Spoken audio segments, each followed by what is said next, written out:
and to take care of ourselves. So, and those of you who are watching the recording, so glad you're here. It is February 9th, correct? Yep, February 8th. And we're going to be talking tonight. It's our client community call, and we're going to be talking tonight about loving yourself to health. So I just asked those of you who are on live, if you can pop in the chat, what does it mean to you to love yourself to health, or, self-love in general? Amanda says, loving myself enough to honor my commitment to myself. I love that. Michelle, treating myself as well as I would anyone else in my world, making sure I get what I need. I was just talking with somebody about how it can be so easy sometimes in many of our caregiver roles to take care of everybody else, right? And to sometimes forget to take care of ourselves. And I know many of us probably found ourselves in that space when we came to Optavia. And so tonight, I'm really excited about this topic. And actually, Connie, that's what part of what we're going to be talking about tonight is speaking lovingly to myself, because, oftentimes our inner voice can be the biggest critic and not very loving to ourselves. So we're going to talk about some tricks with that tonight. And Beth says to honor myself by taking the best care that I can. I love that. And Beth's been around for a minute in this community, 8 years. Woo! You got me beat, girl. So I love those things. And wanted to just start tonight with talking about self-care. So that is a topic personally that I love to talk about. And I'd love if you guys could pop in the chat. What are your favorite forms of self-care? What do you do on a consistent basis to take care of yourself? And I love hearing what people say to this. I've gotten some really funny things sometimes when I ask this question. Um, but, I think sometimes we can think, oh, self-care is selfish. You guys, that is so far from the truth. And I know, raise your hand if you were at the Rachel Hollis movie that we went to a few years ago, Made for More. Yeah, a few of us were there. And I will never forget the image that she talked about when she talked about self-care. And she talked about how, you can pour like from a pitcher, right, into all the cups around you. And right, a metaphor for that would be, pouring out of ourselves into everyone around us. Or you can be like, those really cool fountains that are often in the lobbies of like really fancy hotels where they're just constantly overflowing, and it's like overflowing into everything around them. And that is what self-care does, right? When we're focusing on self-care, we're pouring into the people around us from the overflow of taking care of ourselves. And so I want to read some of the stuff that people put in here. So Meg says a bubble bath, journaling, sunshine, sometimes just going outside. And you guys, it can only take a minute sometimes just to walk outside and get some fresh air and look at the sun and be reminded that things are bigger than sometimes the little things that we have going on in our worlds or in our heads. Reading a book, Amanda, that's probably one of my favorite things. Working out every day. And Carolyn's going to be sharing a little bit more of that with us in a little bit. She's the queen of that. And I met Shelly in yoga. So of course she's like a daily yogi.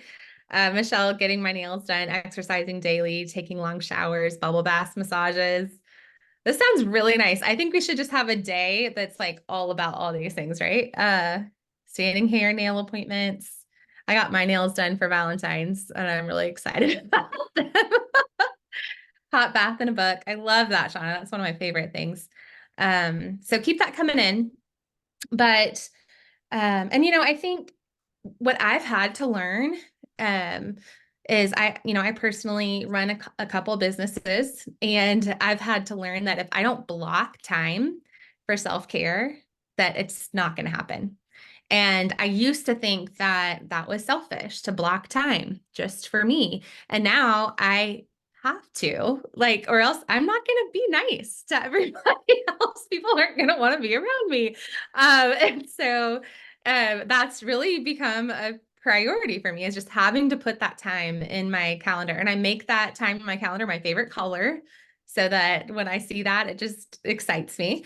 And so, yeah, so just being intentional about blocking that time, and um and also just having fun doing the things that fill your cup, that you enjoy. And that is a form of self-love too. And sometimes for some of us it takes figuring out what that is, and maybe trying a lot of different things until we find the things that we really love and we really enjoy. And so I'm going to actually pass it over to Michelle, because Michelle and I have had so many conversations about just having more fun, for her to do more things that fill her cup, um and just more self-care. And it has been really, I think this last year, Michelle, now I feel like you're just a pro at this and you're just always having fun. And so I'd love for you to share what that journey has been like in loving yourself in that way. It's so true, Lauren. When I first when I first came onto program, I'm like, fun? What's that? You know, seriously, I just didn't know how to have fun. I didn't know how to take care of myself, and always putting everybody's needs above my own, and thinking that, I had to serve, serve, serve all the time, and that that was being a good mom, or that was being a good wife, or that was being whatever, whatever stories I was telling myself in my head. And but now, I've learned that, if I don't take care of me, it's not, if I don't do the things that fill my cup, then I have nothing to give anybody else, right? I'm coming from a place of empty. So, um, just recently, I've added some things onto my plate that I've been hemming and hawing about, like, I don't know if I can do that. I don't know if I can do it well. Is it going to really be the right thing for me? But anyway, I joined the worship team at my church, and I'm a professional singer by trade, and I had been neglecting that part of me for so long. And it's just absolutely filling up my cup that I get to be doing music. Um, I'm also doing some ministry work, things that like bring me joy. And for some other people that you might think it's work, but for it's not like work for me. It's like absolutely taking care of myself by doing some of these things, and spiritually taking care of me. Um, I became the director at the local pregnancy care center. I've been doing that for 6 years, volunteering, but stepping it up. And the amount of joy that I'm getting from serving in that capacity, um, is just amazing to me. So I wouldn't be able to do all of this stuff if it wasn't for the program, though. If I hadn't gotten my life together, in terms of my health and learning how to maintain that, there's no way I would have been able to add anything extra into my schedule. So, because I was so maxed out and in so much pain and so debilitated, and now because of the program, because of all the habits that I've learned, I can now turn around and help other people have a very full life, a very healthy and full life, because of everything that I've learned here. And this, it's just amazing to me. I wake up feeling so grateful. Like, I can't believe I get to do all this stuff. I can't believe I get to be on the worship team. I can't believe I get to, be the director over there. I can't believe I get to, do this and that, or, even just carrying the wood down the stairs by myself because my husband's on the road most of the week. It's it's just transformational for me, So I can't say enough. I'm so grateful. And I'll hand it back over. Michelle, I get teary-eyed every time you share your story. And if you guys haven't seen Michelle's before and after, you have to see that, because I don't know, I just always think of Michelle dancing with me on the dance floor and her getting down, and like her movement was so limited before the program. So Michelle, thank you. And one of the things that I love about Michelle as well is we had a call at one point and we started talking about the power of gratitude. And so I actually sent her a gratitude journal, and now it's something that she does consistently. Mhm. And that's something I wanted to go into next, is just the power of a morning routine. Mm. And I remember many calls that I've had with my coaches, Dee and Meg, and they talked a lot about having what are the four pillars that make you the best version of yourself. And so, and really just being intentional with those four things, because sometimes I think we have so many plates turning that we can drop the things that are really vital in taking care of ourselves. And so I know for me, one of those things is just having really intentional morning time. And that might look like movement, exercise. It might, most of the time, it looks like sitting in my cozy little corner with a book and a blanket and having devotional time and reading my life book and praying and setting my mind, writing in my great gratitude journal, and really preparing myself and filling my own cup before I give to anybody else. Many times that's with my children in tow or them watching cartoons next to me, but still, I need that time. And so I think just asking yourself, like, what are those four pillars? And if you know them, I know Dee knows hers, but if you know those things, if you can pop that in the chat too. For me, it's taking care of my nutrition and my wellness, having that morning time, that morning routine, having time with people that fill my cup too, and that breathe life in, and spending time with my family, things like that, and movement, because I love that and I need that for not only my physical health but my mental health. And so, and one of the people that comes to mind with this who has just had such an incredible journey and transformation in her health, but who just I feel like is a role model in making health and wellness really fun and being really intentional with her mornings and with her days, really. And so I'd love to pass it over to Carolyn. And we went from Maine and Michelle to Georgia here, and then Carolyn's in New Jersey. So we're just bouncing around here tonight. I was in Florida this morning, so we're really bouncing around. I just went about an hour ago, so we really are bouncing around. So we were talking the other day about self-care and self-love, and I guess on the airplane analogy, I always picture self-care is like when you're in the airplane and the flight attendant says to you, if you need the oxygen mask, give it to yourself first before you help others. And I was a stay-at-home mom of 3 kids under the age of 5, and my husband traveled and worked all the time. And I had no family around. So I really needed to have the oxygen mask ready to go so I could serve my kids and my community with my volunteer work before, I had to take care of myself before I could help others because I really needed to be strong and healthy. So I never forgot that analogy. And I think it's so important because self-care is not selfish, right? It's by being strong and feeling good about yourself, you're only going to be a better role model for other people. And you're going to be stronger and more resilient to help other people. So especially in an area where we serve people, our clients and health coaching, you've got to feel good about yourself in order to give to other people. And so I find like self-care is a gift. So I had a couple notes, just as I said, because I just got off the plane. I do a morning routine that I wanted to share with everybody because I think a good morning sets up your whole day. Not only does it set your circadian rhythm like for the whole day, so you're sleeping better, you're on a more regular schedule. The most productive time your brain has is in the morning after you wake up. The first 2 hours are gold. So the first 2 hours, your brain is really on fire. So don't waste it, right? So I started a new habit I wanted to share with everybody, and I'm very excited about it, and I hope it resonates. And just get ready. Don't pick up your phone.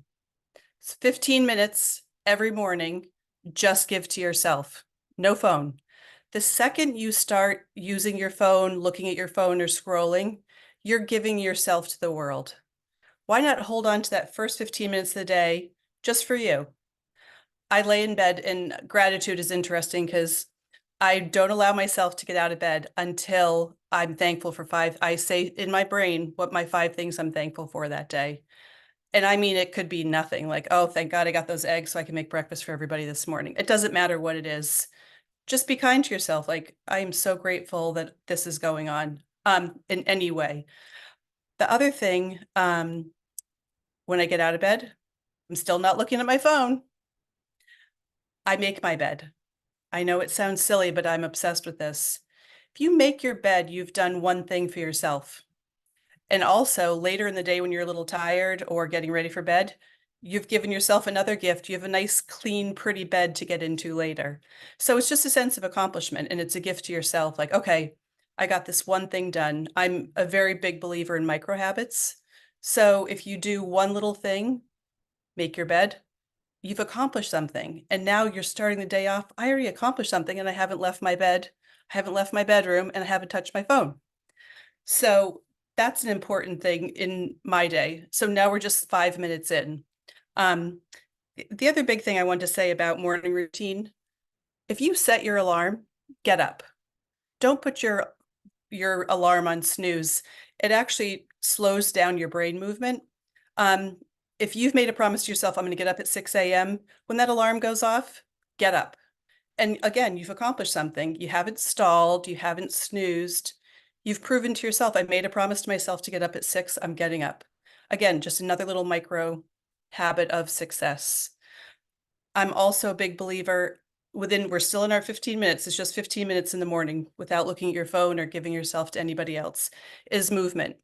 And it could be brain movement or it could be physical movement. I personally like physical movement in the morning. I like to do little power walk up and down the stairs, around outside while my dog's, going outside to go to the bathroom. I'll kind of walk around just to get your brain moving and the oxygen going to your brain. Your movement could be brain movement where you sit and journal, like Lauren was saying, or Michelle was saying. Whatever it is, it's just for you, but 10 minutes of it. And people say, oh, I don't have 10 minutes in the morning. Of course you do. People scroll for 10 minutes. They chat with somebody else for 10 minutes. You can find 10 minutes to do something. And that's not even like my whole workout. I work out every day, but that 10 minutes is not really like gym time. It's more like just movement time, getting myself going, do a little stretch. I do this thing called 8-minute abs sometimes. You can look it up online. It's hysterical, but it's 8 minutes of ab work.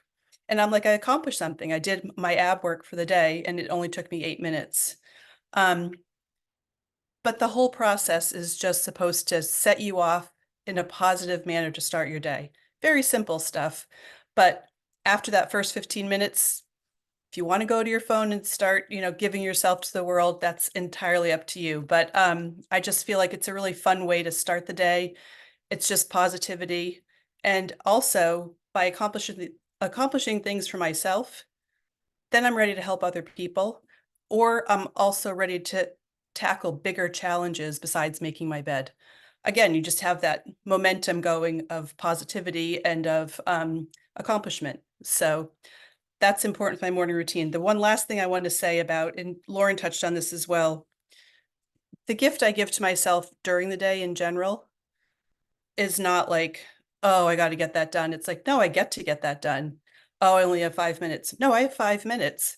You can turn the narrative around so much in your brain just by phrasing things or saying things a little differently. And I think that's also an important gift to ourselves. We all are so hard on ourselves. Instead of saying, oh, gotta, I had this new client. She's like, oh, I feel so bad. I'm back on program again. I'm like, no, you get to go back on program. You know what to do. You have this tool. How lucky are you? So it's just those little tweaks, I think, that make such a difference in positivity. And I think positivity is a gift to yourself because life is hard. We're filled with challenges, and it's good for us to be able to face them and try to change the narrative a little bit, even if it's just a little tweak here or there. Carolyn, that was gold. Thanks. Gold. So, so, so good. And I think we can all take something from that. And I think you're so right. I know I can waste time on my phone first thing in the morning, and I love that. And I can't wait to try that, to do that tomorrow. Okay. And Lorraine's doing it too. So Okay. she put in the chat. And that's actually, love that you ended it with that, of as far as the words that we use, because and I've had this conversation. It's so funny. I've had this conversation so many times this week, even. But just the highest motivating factor is love. But yet, often we say to ourselves, I have to, I need to, I should, and those are obligatory words. And I don't know about you, but when someone says like, you need to do this, I'm like, I'm not doing that. I don't want to do that. And so instead, like flipping that script, what do we get to do today?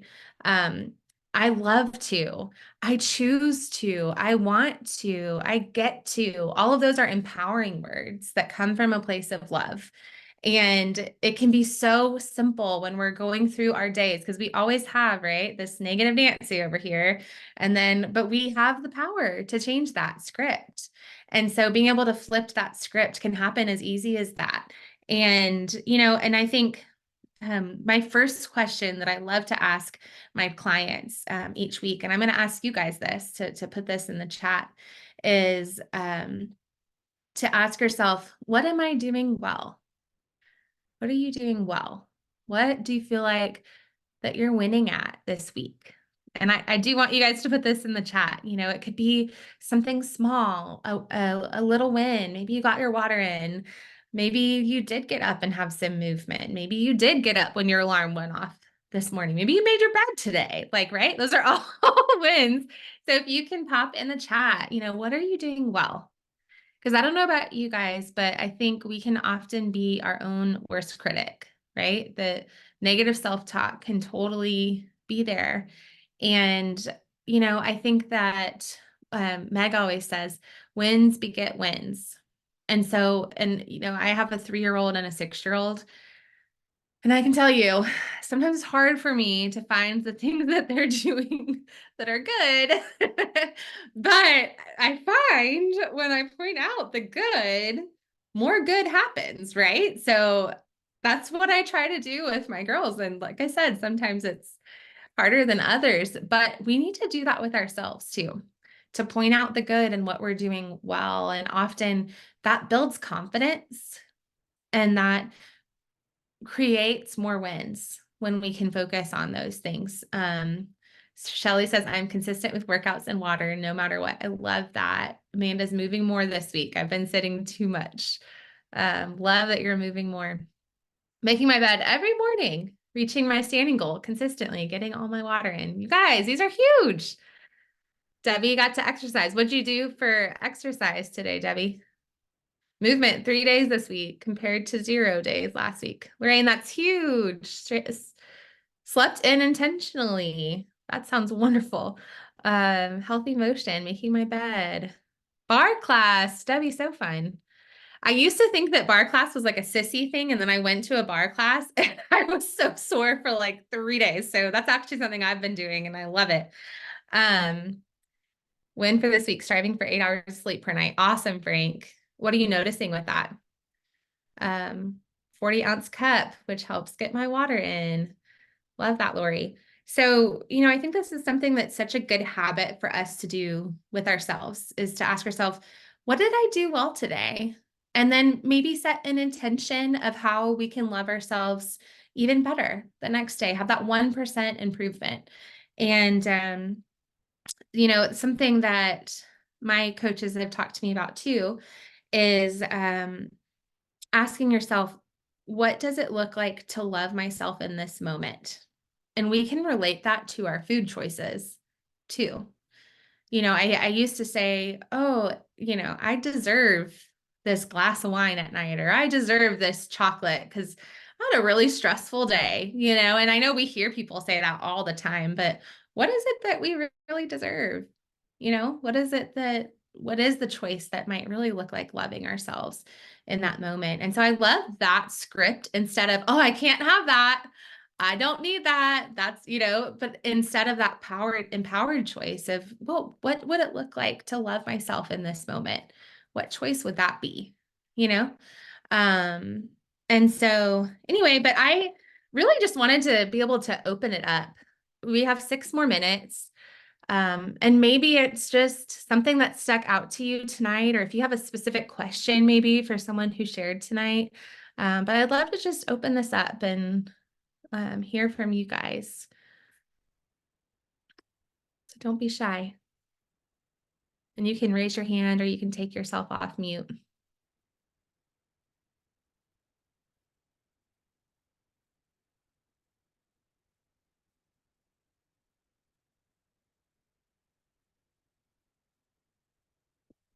Do, do, do, do.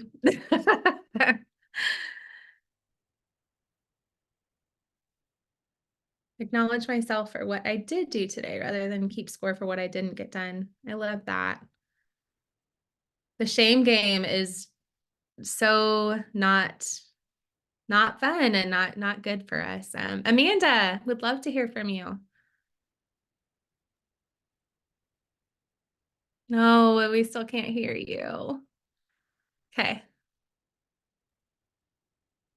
Nope. No, still not? Oh Okay. yeah. Okay, now we can. I had to unplug the really good speaker. Actually, because I was just incredibly moved by what Shauna, some of the things that Shauna was saying on Monday night's call. I made myself some bookmark sized little things on Canva this evening. And they're all different, but they all of them say, "Are you honoring your commitment to yourself?" So I can hang this on the bathroom mirror.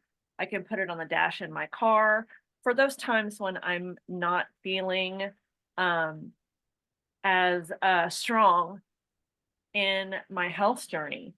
And my coach Kelly also gave me like a little mantra to say, because I really struggle with the sugar, and I'm doing kind of the same thing with something a little bigger, but I'm no longer conquered by sugar. I am in control of my emotions. I'm in control of my behavior. I am worthy of true health. I feel amazing. I am the master of my present. I am the master of my future. Every moment is mine. I choose a life of freedom, freedom from the chains that used to bind me. I am a healthy person. I'm living a healthy lifestyle because I've chosen to live a healthy lifestyle. I'm improving daily. I'm getting stronger daily. I am the conqueror. Wow. So I'm going to be printing these up on cute little things on Canva, and because some days we all need that little bump, right? I have tears in my eyes and chills. Thank you so much for sharing that. I think that might be something we all needed to hear. And that's the power of positive affirmations, right? Of instilling that confidence. And sometimes we might need to repeat that over and over. And also, Amanda, can you put that in our Eat, Live, and Be Healthy page? Can you post that? Because that's so powerful. And I think we can each write our own, positive affirmation, but such a wonderful way. And maybe that can be what you add into that 15 minutes. Is yeah, I love that. And is that something that you put up somewhere, Amanda? I'm actually, we have Canva, and I, have a jewelry business, so I design things for that. But on my work computer, I'm actually putting together just a few cute things that'll be, maybe postcard size that I'll print out. And I turn this into a PDF. I'd be happy to share that, or you can just go design your own. But like I like visual things like that. That's why my Facebook feed is all the time with all the very encouraging things that I know I needed to hear, and I always share because somebody else may need to hear that as well, right? I like to kick myself in the pants every once in a while. Oh yeah, I for love that, Canva in Connie. your own voice. Love that. Yeah, I think there's an app for that too. Shelley, would love to hear from you. You and I talked about this week, but I was talking about my word of the year, which for those of you who weren't in the workshop, my word is legacy. And it was really cool how it came to that point. But when I first started with that word, I was thinking that it was, what am I teaching my children and grandchildren? What am I passing on to them? And then I looked at me as health and what is it that I portray to other people? Am I sharing with everybody, not just my kids? They're my why. My grandchildren and children are why I want to get healthy and stay healthy. But I want everybody to be healthy. And so it's really been an awakening this week. And I've really focused. Something happened Monday night, Dee, on the call when when David was talking about being, Heart Month, I kept thinking, oh my gosh, I have so many people that you hear that die from heart disease, and it's so preventable. And I really just this week have just gotten on a mission to say, if I can get one person that is going down the wrong path that's healthy, and share with them that how good I feel. So for me, that it's really self-care for me right now. I realize that it has energized me. I have been so energized this week, just thinking about looking at legacy and saying, what does that mean? Not just my children, but I think it's something I'm giving, but really it's been something for me. And it's been this kind of a revelation this week, just this week, since you and I talked, Lauren. Oh, I love that so much, Shelley, and so cool to see how that word has transformed for you.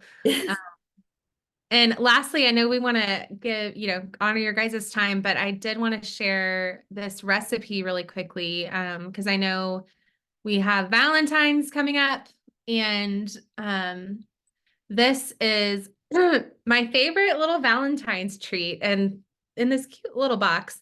And I actually made these for my husband a couple of years ago as like his Valentine's gift. And I just got like a heart-shaped mold and use the brownie and the peanut, like a PB2 and unsweetened vanilla almond milk, and made these. And y'all, they are so good. So good. So you just freeze them for a couple hours. You make it according to the instructions. And these are the ones that I made for Zach. Aren't they cute? And they actually were pretty decent. Like they were like a Reese's peanut butter cup size. So I was super proud of them. So anyway, I just wanted to share that. And if you wanted to, screenshot this real quick, but I actually just got this from Pinterest. If you go on Pinterest and just search like Optavia recipes or fueling hacks, there's so many fun little things like this. So I just wanted to share that. I like to find, fun things that can make a holiday fun, but not impede, your health journey. And also, I know Super Bowl is on Sunday, and Dee posted in our Eat, Live, and Be Healthy group some Super Bowl recipes. So definitely check that out as well.